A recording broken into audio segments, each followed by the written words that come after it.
No पिछला episode awesome था, लेकिन फिर भी चलो एक बार रिकैप कर लेते हैं। पिछले पार्ट में हमने देखा था कि टैंग जियान जो कि बर्निंग फ्लेम वैली के चीफ थे, उनके साथ वो ग्रैंड मास्टर हुआन और जियान ये तीनों ही फिर रिफाइन करना शुरू कर देते हैं। अब क्योंकि जियान के पास हेवली फ्लेम की प्रोटेक्शन थी तो वो नाइन ड्रैगन लाइटनिंग फ्लेम उसका कुछ खास बिगाड़ नहीं पा रही थी, लेकिन ये सेम केस उस ग्रैंड मास्टर हुआन के लिए नहीं था। हम देखते हैं कि इस फिर रिफाइनमेंट की बेसिक मर्जिंग स्टेप्स थे वही दोनों मिलकर पूरे कर लेते हैं। अब बात आई थी फ्यूजन की। आधे इंग्रेडिएंट्स को जियान ने मर्ज किया था और आधे को ग्रैंड मास्टर हुआन ने। अब इन दोनों को कोऑपरेट करके इन दोनों मर्जर्स को एक दूसरे में कंबाइन करना था, लेकिन एंड तक पहुंचते पहुंचते उस ग्रैंड मास्टर हुआन की सिटी बिट्टी गुल हो जाती है, यानी कि वो खून की उल्टी करके बेहोश हो जाता है। रिफाइनमेंट के इस क्रिटिकल मोमेंट में ऐसा होना, इसका एक ही मतलब था कि रिफाइनमेंट फेल होने वाली है। जो भी लोग इस रिफाइनमेंट को देख रहे थे उन सभी के चेहरों पर डिस्पेयर फैल गया था, लेकिन तभी जियान आ गया के मोर्चा संभालता है, क्योंकि उसे स्काई फाई 3 मिस्टीरियस चेंज चाहिए ही थे, तो उसे इस पर रिफाइनमेंट को सक्सेसफुल करना ही होगा। फिर क्या जियान लगाता है अपनी एड़ी चोटी का जोर। अब बीच में क्या क्या हुआ ये देखने के लिए तो आपको पिछला एपिसोड देखना पड़ेगा, लेकिन पिछले पार्ट के एंड तक आते आते जियान ने उन दोनों को फोर्सफुली फ्यूज कर दिया था। अब समय आ गया थंडर ट्रिब्यूलेशन का। एपिसोड की शुरुआत भी यहीं से होती है, इसे पूरा देखना क्योंकि एंड में तुम्हारे लिए सरप्राइजेस वेट कर रहे हैं। सुबह होते ही जो सूर्य की पैरी किरण नीचे आई थी उसे आसमान में इकट्ठे हुए बादलों ने रोक लिया था, क्योंकि इंस्टेड में पूरी की पूरी वैली एकदम डार्क हो जाती है। जब भी उन काले बादलों में वो सिल्वर लाइटिंग फ्लैश होती थी तभी ये वैली ग्लो करती थी। जब आसमान में काले बादल इकट्ठे हुए थे तब स्टेज पे मेडिसिनल फ्रेग्रेंस अपने पीक पे पहुंच चुकी थी।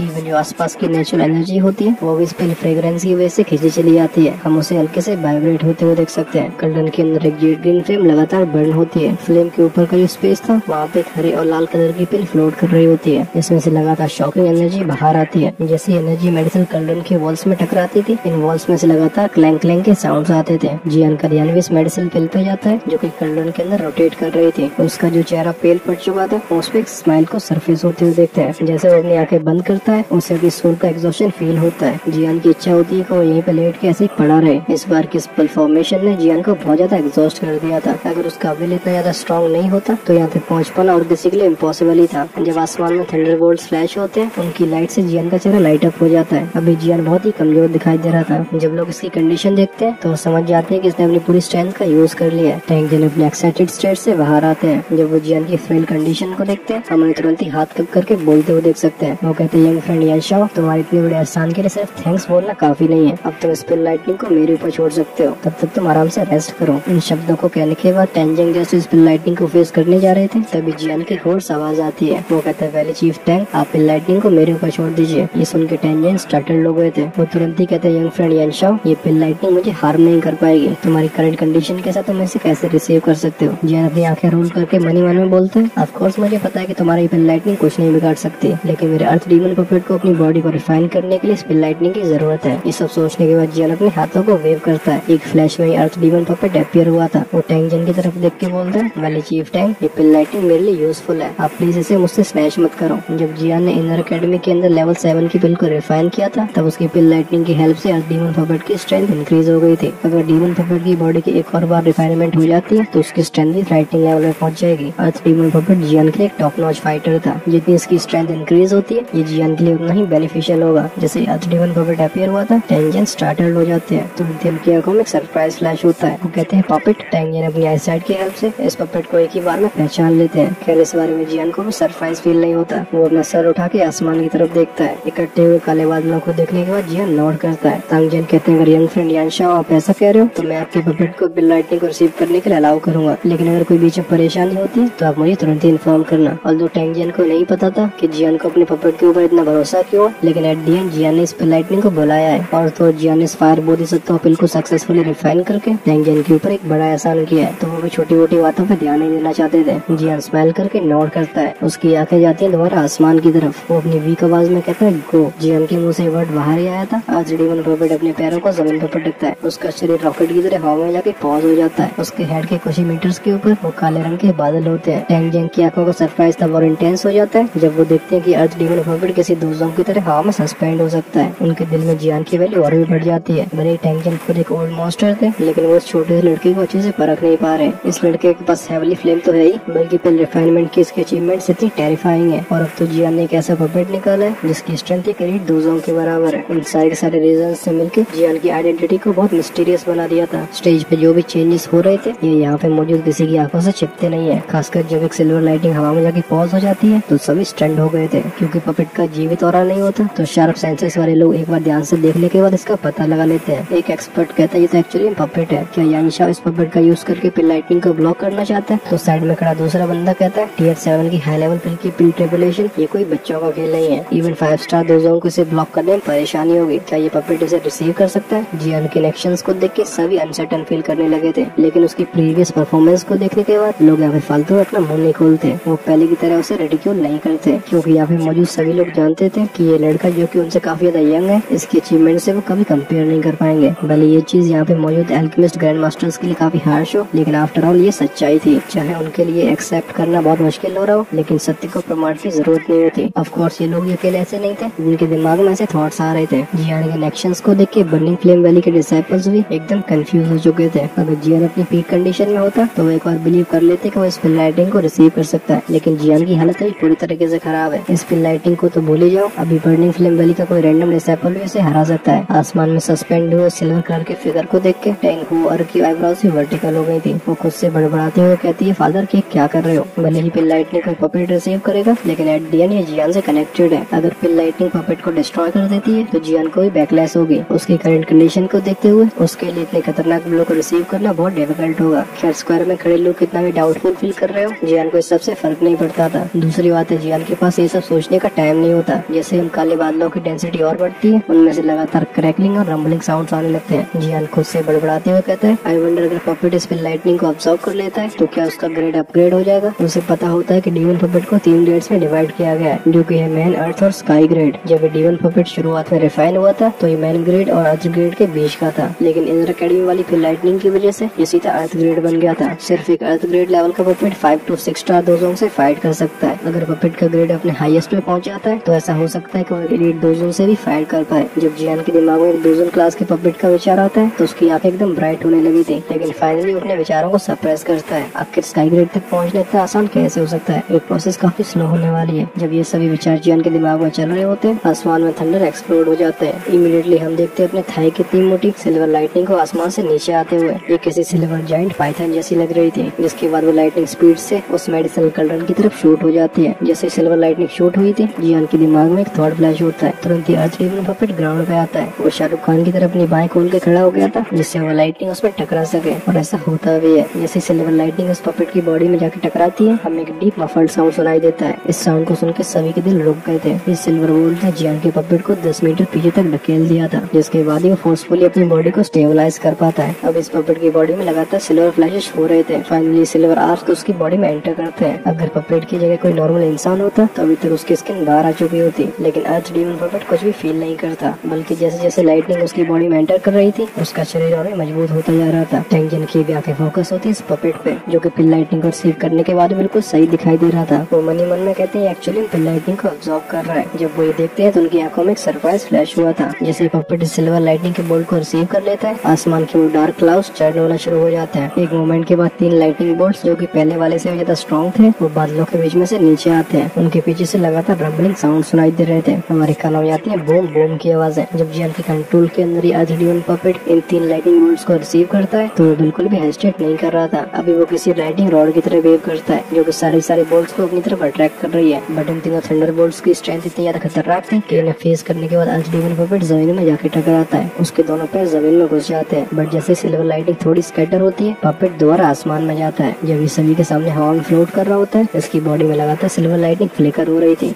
ये दूर से देखने में बहुत मजेस्टिक लग रहा होता है। जब अर्थ डीमन पपेट इस तरीके से पिल लाइटिंग का फायदा उठाता है तो लगता है वो पिल लाइटिंग गुस्सा हो गई थी। हम डार्क क्लाउड्स में से लगातार थंडर बोल्ट्स को नीचे आते हुए देखते हैं। ये किसी मशीन गन की बुलेट्स की तरह डीमन पपेट की बॉडी में क्रैकलिंग साउंड के साथ टकराते रहते हैं। जो लोग इस सीन को विटनेस करते हैं, इस समय उनके दिल उनके गले तक आ चुके थे। जब पिल लाइटनिंग के थंडर बोल्ट्स लगातार पपेट को नीचे स्मैश कर रहे थे, जियान की आंखें अपने अर्थ डीमन पपेट के ऊपर टिकी होती हैं। ये जितनी बार नीचे गिरता था, अगली पल में खड़ा हो जाता था। इस सीन को देख के जियान के चेहरे पे एंटिसिपेशन वाली स्माइल आ गई थी। वो सोच रहा होता है कि इस बार की पिल लाइटनिंग को रिसीव करने के बाद अर्थ डीमन पपेट की स्ट्रेंथ कहाँ तक जाने वाली है। अब इन काले बादलों से सिल्वर लाइटनिंग की बरसात होने लगी थी। ये अपने आप को आसमान में मटेरियलाइज कर लेती है। इस समय जैसे पूरा आसमान ही कांप गया हो। इस सिल्वर लाइटनिंग की कंटिन्यू फ्लैश की वजह से इस डार्क वैली में दिन जैसी रोशनी हो जाती है। पूरी वैली में एक लाउड रंबलिंग साउंड सुनाई देता है। इतने सारे लाइटनिंग बोल्ट्स के बीच में एक सिल्वर फिगर फ्लोट कर रहा होता है। इसका शरीर आसपास की लाइटनिंग को अट्रैक्ट कर रहा था। हमारे कानों में लगातार बूम बूम बूम की साउंड्स आती हैं। जब भी आसमान से नीचे आने वाला सिल्वर लाइटनिंग बोल्ट उस सिल्वर फिगर में टकराता था तो लाइटनिंग की फोर्स की वजह से इसे नीचे जाना पड़ता था। इन दोनों के कोलिजन के बीच में जो मफल्ड साउंड्स प्रोड्यूस हो रहे थे उनसे सुनने वाले लोगों की बॉडीज नम पड़ चुकी थी। अगर कोई नॉर्मल इंसान इन लाइटनिंग को रिसीव करता तो अभी तक उसका चारकोल बन चुका होता। जियान की इंटेंस आंखें लगातार अपने पपेट को देखती रहती है, जो कि एक के बाद एक थंडरबोल्ट को रिसीव कर रहा है। क्योंकि इन दोनों के बीच में कनेक्शन है, जियान सेंस कर पा रहा था कि इस पे लाइटनिंग की वजह से अर्थ डीमन पपेट की स्ट्रेंथ ग्रेजुअली राइज हो रही है। अर्थ डीमन पपेट दो स्किल को यूज नहीं कर पाता था, लेकिन इसकी फिजिकल बॉडी बहुत ज्यादा टेरिफाइंग थी। ये पे लाइटनिंग इस बॉडी को डिस्ट्रॉय नहीं करेगी, बल्कि डीमन पपेट का शरीर से एब्सॉर्ब करेगा। किसी पेन को न फील करने की वजह से ये अपने आप को लगातार स्ट्रेंथन कर सकता था। जियान की आंखें जाती है उन बादलों पे जो कि बहुत ज्यादा फेरोशियस और थिक लग रहे थे। वो बड़बड़ाते हुए कहते हैं, हाई ग्रेड टियर 7 की मेडिसिन पिल की पिल लाइटनिंग सच में स्ट्रॉन्ग खिलाने के काबिल है। इवन दो अर्थ डीमन पपेट इतना पावरफुल है, फिर भी इसे पिल लाइटनिंग को पूरी तरीके से ब्लॉक करने में परेशानी हो रही है। अच्छी बात है कि अर्थ डीमन पपेट लगातार लाइटनिंग को अब्सॉर्ब कर सकता है, जिससे वो धीरे धीरे से यूज टू होता जा रहा है। वरना भले से कोई पेन फील ना होता हो, फिर भी इसकी बॉडी इतने लंबे समय तक एंड्योर नहीं कर पाती। लेकिन ये जल्दी खत्म होने वाली है, क्योंकि अब जो पिल लाइटनिंग नीचे डिसेंड हो रही है वो उसके पीक से काफी कम हो गई है। हमारा ध्यान जाता है टैंग जेन की तरफ, जो भी स्टोन पे खड़े हुए थे। जब वो देखते हैं कि इतनी सारी पिल लाइटनिंग को सेव करने के बाद भी डीमन पपेट बिल्कुल अनहार्म्ड है, उनके चेहरे से और भी सरप्राइज रिवील होता है। वो कहते हैं पपेट बहुत स्ट्रेंज है, लगता है इस अकेले पपेट की फाइटिंग स्ट्रेंथ किसी लेवल 7 स्टार के दोस्तों से कम नहीं होगी। और तो और देखने से ऐसा लगता है जैसे और भी पिल लाइटनिंग को अब्सॉर्ब करके अपने आप को स्ट्रॉन्ग बना सकता है। अगर ये प्रोसेस लगातार चलती रहती है, जिससे और कई पिल लाइटनिंग का एक्सपीरियंस करता है, तो इवन एक दूसरे भी इसका कुछ नहीं बिगाड़ पाएगा। भले ही टैंग जेन का एक्सपीरियंस इतना खतरनाक रहा हो, लेकिन इतने स्ट्रेंज पपेट को पहली बार देख रहे हैं। वो एक साय करके बोलते हैं, बट अनएक्सपेक्टेड बात है कि यानशाह पपेट पर रिलाई करके पूरी पिल लाइटनिंग को रिसीव कर पा रहा है। इस लड़के के पास न जाने कितने ट्रम्प कार्ड्स हैं। टैंग जेन भी सेंस कर पा रही थी कि शॉकिंग पिल लाइटनिंग अब खत्म होने को आई है। ऑफ कोर्स इस बात को यहाँ पे कई मौजूद लोग समझ गए थे। एक हाई ग्रेड टियर 7 की मेडिसिन पिल की पिल लाइटनिंग की स्ट्रेंथ के बारे में लोग जानते थे। जब भी कोई इतनी हाई टियर की पिल फॉर्म होती थी तो कई दोस्तों लेवल के एक्सपर्ट्स को साथ मिलकर इसे फेस करना पड़ता था। लेकिन जो पिल लाइटनिंग कई एल्केमिस्ट के सर का दर्द बन चुकी थी, उसे जियान के एक पपेट ने आसानी से रिसीव कर लिया। इस चीज से कई लोग डिसबिलीफ फील करते हैं। अगर ये खबर फैलती है तो इसमें एल्केमिस्ट गुरु भी इंटरेस्टेड होंगे। ऑफ कोर्स जब तक किसी के पास ऐसा स्ट्रेंज पपेट है, उसे पिल लाइटनिंग के बारे में चिंता करने की जरूरत नहीं होगी। जब सभी के दिमाग में अपने अपने विचार चल रहे होते हैं, तभी आसमान से एक बार फिर से तेज आवाज आती है। ऑफ कोर्स ये रंबलिंग की आवाज थी। जब सभी की नजरें ऊपर गई थी तो उन्हें दिखाई देता है एक 5 फुट बड़ा सिल्वर लाइटनिंग बोल्ट, जो कि ड्रैगन की तरह आसमान को चीरते हुए बाहर आ गया था। फाइनली आके टकराता सीधा अर्थ डीमन पपेट से। हमें एक बूम की साउंड सुनाई देती है। इस पावरफुल कोलिजन की वजह से अर्थ डीमन पपेट नीचे स्मैश हो जाता है। जब ग्राउंड में लैंड करता है, रॉक फ्रेगमेंट्स चारों तरफ उड़ते हैं। ग्राउंड में एक बड़ा सा 100 फीट साइज का गड्ढा क्रिएट हो गया था। इस पेट के चारों तरफ स्पाइडर वेब्स की तरह क्रैक फैल जाते हैं। इस अचानक से हुए बदलाव की वजह से बर्निंग फ्लेम वैली के कई डिसेबल्स बहुत ही तेजी से पीछे भागते हैं। जब वो पीछे जाकर इस गहरे से पेट को देखते हैं तो सभी ने ठंडी सांस भरी थी। बट जैसे लाइटनिंग का सिल्वर बोल्ट नीचे आया था, आसमान के वो थिक क्लाउड्स चर्न होना बंद कर गए थे। फाइनली बादल पतले होते हैं। बादलों को चीरते हुए कई लाइट की रेस नीचे आती है, जो कि फटाक से ट्रांसफॉर्म हो जाती है कई लाइट स्पॉट्स में। जैसे ये लाइट स्पॉट दिख रहे थे, आसमान के बादल स्कैटर होते हैं और सूर्य की रोशनी नीचे आती है। जो स्टेज पे पिल ट्रिबुलेशन का लगातार प्रेशर बना हुआ था, अब वो भी न जाने कहाँ गायब हो जाता है। पिल लाइटनिंग को डिसअपीयर होकर सभी एक गहरी सांस लेते हैं। इमीडिएटली सभी का ध्यान गया था उस डीप पिट में। कई लोग एक दूसरों के चेहरे देखने लगे थे। क्या इसे एंड्योर करने के बाद ये फेल हो गया? इस लास्ट वाले पिल लाइटनिंग के रफ्शन ने टैंग जेन को भी शॉक्ड कर दिया था। वो नीचे डीप पिट में देख के बोलते, यंग फ्रेंड यानशाह, क्या तुम ठीक हो? अभी जियान का चेहरा एकदम सफेद कागज जैसा हो गया था। वो अपने हाथ को वेव करता है और जब वो हंसता है तो उसकी हंसी में बिल्कुल स्ट्रेंथ दिखाई नहीं देती। जियान कहता है, वेली चीफ, आप चिंता मत करो। ये कहने के बाद ही वो हैंडसीज को चेंज करने लगता है। तुरंत ही उस डीप पिट में से एक डीप साउंड आता है। वहाँ से एक सिल्वर फिगर ऊपर आता है। फाइनली वो ग्राउंड पर लैंड कर गया था। जियान की आंखें भी सामने खड़े अर्थ डीमन पपेट पे लैंड करती हैं। इस वाली पिल लाइटनिंग को रिसीव करने के बाद अर्थ डीमन पपेट की बॉडी और भी सिल्वरी हो गई थी। इस सिल्वर कलर बहुत प्योर दिखाई देता है। ऐसा लग रहा था जैसे पपेट ही पूरा सिल्वर से बना हो, जिससे इसकी अपीयरेंस बहुत आई कैचिंग लगती है। जियान अपने हाथों से अर्थ डीमन पपेट को रब करता है। उसके हाथों में एक आइसिकल मेटेलिक जैसी फीलिंग आती है, जिसका मतलब अभी भी इसकी स्किन हार्ड है। लेकिन जिस चीज ने जियान को थोड़ा डिसअपॉइंटेड किया था वो ये था कि जियान अर्थ डीमन पपेट की बॉडी में कोई भी सिल्वर थ्रेड नहीं दिख पा रहा था। अर्थ डीमन पपेट जो 3 ग्रेड्स में डिवाइड किया गया, जो कि मेन, अर्थ और स्काई लेवल है, इन्हें इसकी बॉडी के कलर को देख के डिफरेंशिएट किया जा सकता था। मेन ग्रेड का पपेट होता है ब्रॉन्ज कलर में, अर्थ ग्रेड होता है सिल्वरी, वहीं पे स्काई ग्रेड होता है गोल्ड कलर में। अभी अर्थ डीमन पपेट ब्राइट सिल्वरी है। क्लियरली इसका अर्थ ग्रेड राइज नहीं हुआ। जब इसकी त्वचा का रंग गोल्डन होगा तब इसका नाम अर्थ डीमन पपेट से स्काई डीमन पपेट हो जाएगा। खैर भले स्काई डीमन पपेट नहीं बन पाया हो, लेकिन इस पिल लाइटनिंग की रिफाइनमेंट के बाद अर्थ डीमन पपेट की पावर बहुत बढ़ गई थी। जियान के गैस के हिसाब से जो अभी का अर्थ डीमन पपेट है वो फेटियन जैसे ओल्ड डीमन को तो फेस कर ही सकता है। अब खैर ये तो नहीं कहा जा सकता कि वो फेटियन की कुटाई कर देगा, लेकिन हाँ फेटियन के सामने कम से कम खतरा तो पोजेस करता ही है। जियान एक सहाय करके बोलता है, लगता है स्काई ग्रेड में एडवांस होना बहुत मुश्किल है। वो इस अर्थ डीमन पपेट को अपनी स्टोरेज रिंग में स्टोर करने वाला होता है, तभी उसके हाथ अचानक से कांपते हैं। उसका ध्यान जाता है पपेट की मुर्दे जैसी आंखों में। इन आंखों में एक हल्का सा डार्क डल गोल्डन कलर था। भले इस गोल्डन कलर की चमक काफी वीक हो, लेकिन वो अर्च डेमन पपेट की एम्प्टी आंखों में जरूर दिखाई दे रहा था। इस वजह से जियान की आंखों से नहीं बच पाता। जब वो दोबारा से इस डार्क गोल्डन कलर को देखते हैं तो उसकी आंखें ग्लो करने लगी थी। ये गोल्डन कलर बहुत फेंट था, लेकिन इससे जियान को मालूम पड़ जाता है कि अर्थ डेमन पपेट कैसे एडवांस होगा। ये मेथड था पिल लाइटनिंग का यूज करके अर्थ डेमन पपेट की बॉडी को लगातार रिफाइन करना। जब तक इसकी बॉडी लगातार स्ट्रेंथन होती रहती है, एक ऐसा समय आएगा जब इसके अंदर एक क्वालिटी चेंज दिखाई देगा। जियान अपनी एक्साइटमेंट को सप्रेस करके बोलते हैं, लगता है मुझे फ्यूचर में अर्थ डेमन पपेट को पिल लाइटनिंग अब्सॉर्ब करवानी होगी। अगर एडवांस होकर स्काई ग्रेड में पहुंच जाता है तो ये मेरी बहुत हेल्प करेगा, क्योंकि ये मेरा ट्रू ट्रम्प कार्ड है जो मुझे कभी धोखा नहीं दे सकता। ये सब सोचने के बाद जियान अपने हाथ को आगे ले जाता है। अर्थ डेमन पपेट उसकी स्टोरेज रिंग में स्टोर हो गया था। फाइनली जियान का ध्यान जाता है माउंटेन मेल्टिंग कर्नल पे। इसके अंदर एक हरे और लाल रंग की मेडिसिन पिल रोटेट कर रही होती है। जब इस पिल की रिच फ्रेग्रेंस नाक में जाती है तो वो उसे भी रिलैक्स और हैप्पी फील करवा रही थी। जब जियान की आंखें इस ग्रीन रेड मेडिसिन पिल पे पॉज होती है तो उसके चेहरे पे एक अलग सी स्माइल आ गई थी। वो कहता है क्या यही फायर बॉडी से तो पिल है। जैसे ही वो चुटकी हो जाता है, कर्नल का ढक्कन अपने आप खुल जाता है। इमीडिएटली उसके अंदर से ग्रीन रेड ग्लो बाहर आता है। ये बिना पॉज हुए सीधा आसमान में उड़ जाता है। देखने से ऐसा लग रहा था जैसे यहाँ से भागना चाहता है। जियान इस भागती हुई पिल को देख के स्माइल करता है। जब कोई मेडिसिन पिल इस टीयर में पहुंचती है तो उसके अंदर स्पिरिचुअलिटी ऑलरेडी फॉर्म हो चुकी होती है। उसे पता होता है कि कैसे डेंजर को अवॉइड किया जाए। इसी वजह से जैसे ये कर्नल से बाहर आई थी, ये तुरंत ही यहाँ से 9 तो 11 होने लगती है। जियान कहता है वेरी चीफ टैंक, मैं इसे आपके ऊपर छोड़ता हूँ। जियान के शब्दों को सुनकर टैंक तेजी से हंसने लगते हैं। वो नॉड करके आसमान की तरफ हाथ ले जाके ग्रैब करते हैं। जिस स्पेस पे वो फायर बॉडी से तो पिल भाग रही होती है वो एकदम सॉलिडिफाई हो जाता है। वो पिल लगातार कोलाइड होकर रिबाउंड हो रही थी। जैसे टैंक जन अपनी स्लीव्स को वेव करते हैं, एक सक्शन फोर्स क्रिएट होता है। जैसे ये फायर बॉडी से तो पिल उनकी तरफ आती है, वो एक टॉप क्वालिटी की जेड बोतल को निकालते हैं। फाइनली ग्रीन रेड पिल जो कि लगातार भागने की कोशिश कर रही थी, ये उस बोतल के अंदर डाल दी जाती है। पिल को जेड बोतल में रखने के बाद टैंक जन के चेहरे पे रिलीफ वाला एक्सप्रेशन आया था। ऐसा लग रहा था उनके कंधों से बहुत बड़ा बोझ हट गया है। उनका एक्सप्रेशन सोलम होता है। वो जियान को देखते हैं। टैंक जन अपने दोनों हाथ कप करके एक डीप आवाज में कहते हैं, यंग फ्रेंड यंशा, तुम्हारा बहुत बहुत धन्यवाद। मैं तुम्हारे इस फेवर को हमेशा याद रखूंगा। जियान अपना सिर हिला के बोलता है, मैं तो बस अपना काम कंप्लीट कर रहा था। जब यहाँ का मैटर कंप्लीट होता है, फाइनली जो उसके सोल में टायर्डनेस और फेयरनेस थी वो उसके चेहरे पे अपीयर होती है। इमीडिएटली उसकी आंखों के सामने अंधेरा होता है। हम उसे स्टोन चेयर से नीचे गिरते हुए देखते हैं। इससे पहले जियान अनकॉन्शियस हो पाता, उसके मुंह से एक हल्की सी आवाज आती है। वो कहता है, एक हाई ग्रेड की टियर 7 मेडिसिन पिल को रिफाइन करना सच में आसान नहीं है। जब जियान अपने अनकॉन्शियस स्टेट से बाहर आता है तो वो पाता है अपने आप को एक सॉफ्ट बेड पे। इस पूरे रूम में एक सरीन फ्रेग्रेंस फैली हुई होती है। जियान अपनी आंखों को धीरे धीरे करके पूरी तरीके से ओपन करता है। कुछ समय के लिए उनमें थोड़ी डलनेस रही थी, लेकिन एक मोमेंट के बाद उसकी आंखों में चमक वापस आ जाती है। वो बेड में लेटे लेटे अपनी बॉडी के अंदर के इंटीरियर को चेक करता है। उसे कुछ भी गलत नहीं मिलता। फायर बॉडी से तो पिल को रिफाइन करने से जो एग्जॉस्शन हुआ था वो भी सिग्निफिकेंटली रिकवर हो चुका है। रिफाइनमेंट के बाद जो वीक फीलिंग उसे फील हो रही थी वो भी चुपचाप से डिसअपियर हो गई थी। अपनी बॉडी में वो चेंजेस को फील करके जियान एक गहरी सांस लेता है। फटाक से बेड पे बैठ के वो इस खाली कमरे को अनसर्टन नजरों से देखने लगता है। पता नहीं क्यों, लेकिन शायद रिफ्लेक्स की वजह से वो अपनी स्टोरेज रिंग को रब करता है। जब उसे अपने खजाने में कुछ भी गायब नहीं दिखाई देता, फाइनली उसका हार्ट रिलैक्स होता है। जब जियान साय कर रहा था तभी उसके दिमाग में एक फैमिलियर आवाज आती है। वो कहते हैं, तुम अनकॉन्शियस हुए 5 दिन हो चुके हैं। ऑफ कोर्स टियान हुआ जिंजर की आवाज थी, जो कि काफी टाइम तक स्टोरी में से गायब रहे हैं। जियान की आंखें आती है उस व्हाइट कलर की रिंग पे। वो कहता है, ओल्ड मिस्टर याओ, हमें मिले काफी टाइम हो गया, लगता है आपकी कंडीशन अच्छी है। फटाक से टियान जिंजर का रिप्लाई आता है। वो कहते हैं, हाँ मेरी कंडीशन ठीक है। तुम्हारी हेवली फ्लेम और ब्लड माउंटेन पूल की हेल्प से मेरी स्पिरिट अच्छे से नरिश हो गई है, जिससे मुझे कई फायदे हुए। लेकिन क्योंकि तुम्हारे आसपास लगातार 2 जन अपीयर हो रहे थे तो मैंने अपने आप को रिवील नहीं किया। ये बात सुनकर जियान स्टार्टल्ड हो जाता है और इमीडिएटली पूछता है कि आपकी करंट स्ट्रेंथ 2 जन क्लास तक रिकवर हो चुकी है। जब टियान जियान के शब्दों को सुनते हैं तो अगर वो अपनी रियल बॉडी के फॉर्म में होते वो डेफिनेटली अपना सर दीवार में मार लेते। टियान कहते हैं, इतना आसान कैसे हो सकता है? क्या तुम्हें ऐसा लगता है कि 2 जन क्लास की स्ट्रेंथ को रिकवर करना कोई हल हुआ है? अगर मुझे सूटेबल बॉडी नहीं मिलती है तो मोस्ट लाइकली मेरी 2 जन की स्ट्रेंथ कभी रिकवर नहीं होगी। ये सुन के जियान भी मनी मन में हंसता है। मास्टर यालाओ की एबिलिटी के बाद भी वो अपनी स्पिरिचुअल फॉर्म में कभी 2 जन क्लास पे नहीं पहुंच पाए। लगता है अगर कोई अपनी स्ट्रेंथ को एडवांस करना चाहता है तो उसके लिए फिजिकल बॉडी का होना नेसेसरी है। जियान कहता है, ओल्ड मिस्टर याओ, आप चिंता मत करो, मैं आपके लिए बॉडी रिफाइन करने का मैटर जल्दी से सॉल्व करूंगा। मिडिल रीजन में एंटर करने के बाद, जो कि पूरे कॉन्टिनेंट का सेंटर है, जियान जिन एक्सपर्ट से मिल रहा था उनकी स्ट्रेंथ ऑलरेडी बहुत टेरिफाइंग हो चुकी है। हालांकि जियान ने भी अभी 2 जन क्लास में ब्रेक थ्रू कर लिया है, लेकिन ऐसी बात नहीं कि वो स्ट्रेंथ के साथ चारों तरफ बिना किसी डर के घूम सकता है। यहाँ पे चाहे किसी भी टॉप टियर फैक्शन को उठा लो, उसमें कोई न कोई ओल्ड मॉन्स्टर तो बैठा ही है। जियान के पास एक से एक बढ़ के ट्रेजर्स हैं। अगर कोई जियान से जेलसी फील करके उन्हें स्ट्रेच करने की कोशिश करता है तो फिर जियान के पास भी एक ऐसी स्ट्रेंथ या बैकअप होना चाहिए जो लोगों को अपनी औकात बता के रखे और एक 8 डोजन से अच्छा उस डिटरेंस इफेक्ट को कौन प्रोवाइड कर सकता है। अगर उसको हमेशा एक 8 डोजन गार्ड कर रहा होता तो जियान भी भी मिडिल रीजन में अपनी छाती चौड़ी करके कुछ भी कर सकता था। इस वजह से टियान हो जुंजे की फिजिकल बॉडी को रिफाइन करना जियान की टॉप प्रायोरिटीज में से एक था। लेकिन अगर हम इसके बारे में थोड़ा ध्यान से सोचें तो फिजिकल बॉडी को रिफाइन करना कोई आसान काम नहीं है। जिस तरीके से मास्टर यालाओ ने जियान को बताया था, फिजिकल बॉडी को रिफाइन करने के लिए 3 चीजों की रिक्वायरमेंट है, जिसमें पहली है बोन ग्रोइंग ब्लड फ्यूजिंग पिल, और दूसरी रिक्वायरमेंट एक लेवल 7 के मैजिकल वेस्ट का ब्लड एसेंस, और फिर आखिरी चीज होती है दोजों का स्केलेटन। खैर अभी जियान की स्ट्रेंथ वहाँ तक पहुँच चुकी है कि वो लास्ट 2 चीजों को तो ढूंढ ही सकता है, लेकिन वो so called bone growing blood fusing pill ये कोई नॉर्मल चीज नहीं थी। ये bone growing blood fusion pill एक टियर 7 की पीक ग्रेड की मेडिसिन पिल है। र्यूमर के हिसाब से जब तक कोई इंसान मरता नहीं है, भले ही उसकी एक सांस बची हो, तो इस पिल का यूज करके उसकी जान बचाई जा सकती है। अगर हम कंपैरिजन की बात करें तो जियान ने जो भी फायर बोधिसत्व पिल को रिफाइन किया है, इसका ग्रेड उससे भी हाई है। और अगर हम इन सभी पॉइंट्स को मद्देनजर रखते हुए बोले तो इस बोन ग्रोइंग ब्लड फ्यूजन पिल को कम से कम 8 टियर का तो बोला जा सकता है। इसके कुछ ऐसे मिस्टीरियस और यूनिक इफेक्ट्स थे जिसकी वजह से पूरे टियर को जंप कर पाती थी। और जियान एक लेवल 7 का एल्केमिस्ट बन चुका है, लेकिन वो अपने आप पे इतना भी कॉन्फिडेंट नहीं था कि वो इस बोन ग्रोइंग ब्लड फ्यूजन पिल को रिफाइन कर सके। ऑफ कोर्स जियान के बारे में तो भूल जाओ, इवन जो जाने माने एल्केमिस्ट ग्रैंड मास्टर्स है जिन्हें 7वीं टियर की पिल को रिफाइन करते हुए काफी टाइम हो गया है, उनके भी इस बोन ग्रोइंग ब्लड फ्यूजन पिल को रिफाइन करने के चांसेस बहुत कम है। एक टियर 7 की मेडिसिन पिल को रिफाइन करने में कितनी डिफिकल्टी होती है ये जियान ने पर्सनली एक्सपीरियंस किया था। अगर वो इंडियन एकेडमी के अंदर उस मिस्टीरियस कंडीशन में एंटर नहीं कर पाता तो फेलियर पक्का था। और इस बार भी ये नहीं कहा जा सकता कि उसने इस पिल को अकेले ही रिफाइन किया है, बल्कि इसमें जियान, ग्रैंड मास्टर हुआन और टेंजिन के कंबाइंड एफर्ट्स लगे थे। हालांकि इनमें सबसे ज्यादा काम किया था जियान ने, बट अगर उसे ये कहा जाए कि तुम इस फायर बोधिसत्व पिल को अकेले रिफाइन करो तो ये अभी भी उसके लिए टेढ़ी खीर है। आफ्टर ऑल एक हाई ग्रेड की टियर 7 की मेडिसिन पिल ये कई ग्रैंड मास्टर्स के लिए सपने जैसी है। और क्योंकि सिर्फ इस फायर बोधिसत्व पिल को अकेले रिफाइन करने के चांसेस इतने कम है, तो फिर उस बोन ग्रोइंग ब्लड फ्यूजन पिल को रिफाइन करने के बारे में तो भूल ही जाओ, क्योंकि वो टियर 7 की पीक ग्रेड की पिल थी। जियान की स्ट्रेंथ के हिसाब से अगर वो इसे रिफाइन करना चाहता है तो उसे अपनी स्ट्रेंथ को दोबारा इंक्रीज करना होगा। लेकिन जैसे जियान ने दोजोंग क्लास में ब्रेक थ्रू किया था, उसकी स्ट्रेंथ का राइज बहुत स्लो हो गया था। बहुत सारे दोजोंग लेवल के एक्सपर्ट्स कई सालों की ट्रेनिंग के बाद भी सेम लेवल पर ही पड़े रहते थे, जिससे हमें पता लगता है कि दोजोंग क्लास में एडवांस करना कितना डिफिकल्ट है। इस वजह से जियान भी क्लियरली नहीं कह सकता था कि उसको वो लकी अपॉर्चुनिटी कब मिलेगी। अगर नॉर्मल सर्कमस्टेंसेस के हिसाब से बात करें तो जियान को अगले 2 या 3 साल में इस बोन ग्रोइंग ब्लड फ्यूजन पिल के बारे में तो सोचना भी नहीं चाहिए। और अगर ये बात है तो फिर फिजिकल बॉडी के रिफाइनमेंट की बात थोड़ी आगे पुश हो जाएगी। लेकिन परेशानी ये थी कि भले टियानजुन इतना लंबा वेट कर भी लें, बड़ी सेम कहानी जियान की नहीं है। इस वजह से जियान को टियानजुन की बॉडी रिफाइन करने के लिए किसी और मेथड के बारे में सोचना होगा। जियान चला जाता है एक डीप थॉट में। वो मन ही मन में कहता है इस बोन ग्रोइंग ब्लड फ्यूजन पिल का कुछ टियर ज्यादा ही हाई है, जिसे अभी तो मैं रिफाइन नहीं कर पाऊंगा। इस वजह से मुझे एक ऐसी मेडिसिन पिल की जरूरत है जिसके इफेक्ट इससे सिमिलर हो। भले उसकी एफिशिएंसी ब्लड फ्यूजन पिल जैसी नहीं होगी, लेकिन मेरे पास कोई विकल्प नहीं है। एक बार फ्यूचर में मेरी एबिलिटीज इंक्रीज होती है तो मैं इससे भी अच्छी फिजिकल बॉडी को रिफाइन कर पाऊंगा। ये सब सोचने के बाद जियान तुरंत ही अपनी आंखें बंद कर लेता है। उसकी स्पिरिचुअल स्ट्रेंथ एंटर करती है उस डार्क ब्लैक रिंग में, जैसे मास्टर यालाओ ने छोड़ा था। फाइनली जो अंगूठे के अंदर पिल फॉर्मूला का भंडार था, जियान इसमें से खोजबीन करना शुरू कर देता है। उसे एक ऐसे मेडिसिन फॉर्मूले की जरूरत थी जो इस बोन ग्रोइंग ब्लड फ्यूजन पिल को रिप्लेस कर ले। मास्टर यालाओ ने अपने लाइफ टाइम में जितने भी ट्रेजर्स को इकट्ठा किया था, इस स्टोरी रिंग के इंटीरियर में वो सभी थे। इसके कलेक्शन का वॉल्यूम बहुत फ्राइटनिंग होता है। इस वजह से जियान को सर्च करते करते 2 घंटे से ज्यादा लग जाते हैं। 2 घंटे के बाद जियान फाइनली अपनी आंखें खोल लेता है। जैसे ही अपने हाथ को क्लेंच करता है, वहाँ पे अपीयर हुआ था एक पेल ग्रीन कलर का स्क्रॉल। इसका नाम होता है यिन यांग लाइफ सोल पिल। ये टियर 7 की मिडिल ग्रेड की पिल थी। इसके इतने मिस्टीरियस इफेक्ट्स थे कि इससे सोल को बॉडी से फ्यूज करके उसे जिंदा किया जा सकता था। और इसके लिए जिन जड़ी बूटियों की जरूरत है वो है soul revival demon fruit, life soul ghost face flower और भी ब्ला ब्ला ब्ला ब्ला। इस यिन यांग लाइफ सोल पिल के इफेक्ट्स उस बोन ग्रोइंग ब्लड फ्यूजन पिल से काफी ज्यादा सिमिलर थे। और तो इसका लेवल होता है बस मिडिल ग्रेड टियर 7 का। कोइंसिडेंटली जियान अब इसी लेवल की पिल को रिफाइन कर पाएगा। इस वजह से बोन ग्रोइंग ब्लड फ्यूजन पिल को रिप्लेस करने के लिए अच्छी चॉइस थी। इस पिल फॉर्मूले में जितनी भी इन्फॉर्मेशन थी जियान अपने दिमाग में से अच्छे से छाप लेता है। वो थोड़ी और देर तक दिमाग के घोड़े दौड़ाने के बाद बोलता है इस पिल को रिफाइन करने के लिए जिन मेडिसिनल इंग्रेडिएंट्स की जरूरत है वो मुझे थोड़े ट्रबलसम लग रहे हैं। और तो इनमें से कुछ तो बहुत ज्यादा रेयर है, लेकिन आई थिंक ये मिडिल रीजन में मिल ही जाने चाहिए। एक मिडिल ग्रेड की टियर 7 की पिल मेरी एक्सेप्टेबल रेंज में है। इस रिफाइनमेंट की सक्सेस रेट एकदम गारंटीड है। बस इसमें एक ही कमी है कि ये बोन ग्रोइंग ब्लड फ्यूजन पिल जैसी परफेक्ट नहीं है, लेकिन ओवरऑल इसे यूज किया जा सकता है। और जो भी कमियां इस मेडिसिनल पिल में रह जाएंगी उसे स्केलेटन और एसेंस ब्लड में कंप्लीट किया जा सकता है। फिर टियानजुन जी को इस चीज से कोई ऑब्जेक्शन नहीं होता। वो कहते हैं ठीक है, मैं इस मैटर को तुम्हारी पर छोड़ता हूँ। जब तक मेरी बॉडी रिफाइन हो जाती है मुझे बाकी की चीजों से कुछ खास फर्क नहीं पड़ता। मैं इस सोच स्टेट में रह के पक चुका हूँ। जियान भी नोट करके स्मेल के साथ बोलते हैं और लियाओ बिल्कुल चिंता मत करो, मैं इस यिन यांग लाइफ सोल पिल के मेडिसिनल इंग्रेडिएंट्स को आपके लिए बहुत जल्दी ढूंढूंगा। जैसे ये इकट्ठे हो जाते हैं मैं इस पिल की रिफाइनमेंट तुरंत शुरू कर दूंगा। मैं कम से कम समय में आपके लिए फिजिकल बॉडी जरूर तैयार करूंगा। ये सुनकर टियानजुन जी के चेहरे पे स्माइल आ गई थी। वो जियान से कहते हैं अगर तुम्हें टाइम मिलता है तो तुम मेरी fire ring flame expelling technique को जरूर प्रैक्टिस करना। जब तुम इससे fire ring flame expelling formation form करोगे तो उसकी पावर तुम्हें बिल्कुल डिसअपॉइंट नहीं करेगी। ये सुन के जियान का हार्ट और भी एक्साइटेड हो जाता है। ये fire ring flame expelling technique एक डी क्लास की हाई लेवल की टेक्निक थी। ये कितनी स्ट्रॉन्ग होगी इस पर तो सवाल उठाया नहीं जा सकता। बस सीन कुछ ऐसा है कि इसे कंट्रोल करना काफी ट्रबलसम है। जियान की जो पुरानी स्ट्रेंथ थी उससे वो जैसे तैसे करके उस फायर वॉल्फ को ही बना पाता था और तब उसके लिए इस फॉर्मेशन को बनाना इम्पॉसिबल ही था। जियान सोचते क्योंकि मैं अब 2 में ब्रेक थ्रू कर चुका हूँ तो मैं अब आखिर कितनी स्पिरिट्स को बना सकता हूँ। अगर वो उन 5 को बना पाता है तो वो इस fire ring flame expelling technique की ट्रू पावर को अनलीश कर पाएगा। ऑफ कोर्स जियान के दिमाग में ये बात बिल्कुल क्लियर थी कि जब इस fire ring flame expelling technique की 5 स्पिरिट्स में से 4 स्पिरिट्स को हेवनली फ्लेम से बनाया जाएगा तो इसकी पावर अपने पीक पे पहुंचेगी। लेकिन जियान उस लेवल को तभी अचीव कर पाएगा जब वो 3000 बर्निंग फ्लेम को ऑब्टेन कर चुका होगा। जब जियान इस fire ring flame expelling technique के पीक पावर के बारे में सोचता है तो उसका खून थोड़ा फौलने लगा था। वो कहता है ओल्ड मिस्टर याओ आप बिल्कुल रिलैक्स करो, ये fire ring flame expelling technique आपकी सबसे ग्रेट स्किल है, मैं इसे नेचुरली अबेंडन नहीं करूंगा। ये सुन के टियानजुन एक प्राइड भरी स्माइल के साथ बोलते हैं मैंने इसके बारे में तुमसे गलत नहीं बोला है। मेरे समय में इस fire ring flame expelling technique ने इस पूरे कॉन्टिनेंट को हिला डाला था। अनफॉर्चुनेटली अभी की दुखी कॉन्टिनेंट में मेरा नाम जैसे कहीं गायब ही हो गया है। क्लियरली एक समय में टियानजुन भी फेमस थे, मतलब इस दुखी कॉन्टिनेंट में उनका भी रौला चलता था। ये बात सुन के जियान भी स्माइल करता है। कोई भी एक्सपर्ट जो कि 200 लेवल पे पहुंच पाता है उसके ऊपर डाउट नहीं करा जा सकता कि वो फेमस नहीं होगा। इस वजह से जियान टियानजुन के शब्दों में भरोसा करता है। खैर मनी मन में टियानजुन से और थोड़ी बात करने के बाद जियान इस बेड से खड़ा हो जाता है, जिसके बाद वो आ जाता है इस रूम से बाहर। क्योंकि उसने टैंगजेन की फायर बॉडी सतोपिल को रिफाइन करने में हेल्प कर दी है तो फिर स्काई फायर 3 मिस्टीरियस चेंज के मैटर को सेटल करने का टाइम आ गया है। अब का टाइम तो हमारा भी आ गया है इस एपिसोड को फिनिश करने का। अभी मुझे पता है कोई कहेगा 40 मिनट की वीडियो बनाओ भाई, तो कुछ लिखेंगे 1 डे 2 वीडियो। मुझे तो कमेंट्स पढ़ के बड़ी हंसी आती है। खैर स्कूल के टाइम पे जो मेरे टीचर बोला करते थे मैं तुमसे बोलता हूँ ऐसा करना हलवा है क्या। चलो कमेंट्स में लिख के ये बताओ ये एपिसोड कैसा लगा है। साथ ही में तुम्हारे जो भी सजेशंस हो उन्हें भी लिखना मत भूलना। अब देखो यहाँ पे जियान ने एक बड़ी मुसीबत का सामना तो कर ही लिया है, लेकिन क्योंकि जियान है तो अब तक तुम्हें समझ में आ चुका होगा कि यहाँ पे कोई भी काम आसानी से नहीं होता। खैर जियान अब कौन सी नई नई परेशानियों का सामना करने वाला है ये हमें बता रहे होंगे आगे आने वाले एपिसोड।